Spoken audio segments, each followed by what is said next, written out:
முருக பக்தர்களே, வருகின்ற நவம்பர் 26ஆம் தேதியை மறந்தும் கூட தவறவிடாதீர்கள். ஏனெனில் இது சாதாரண மாத சஷ்டி இல்ல. மகா கந்த சஷ்டி விரதம் முடிந்து தைப்பூசத்திற்கு இடையில் வரும் அருள் பொங்கும் மாத சஷ்டி.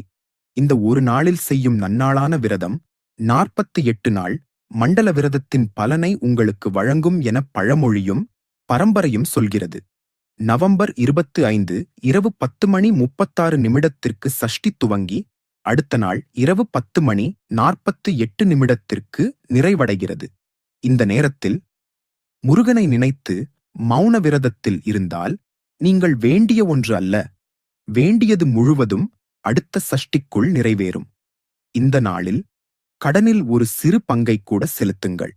அருளாளன் முருகன் கடன் சுமையை காற்றாக கரைத்து விடுவான். அன்று ஓம் சரவணபவ் என்று 108 முறை எழுதி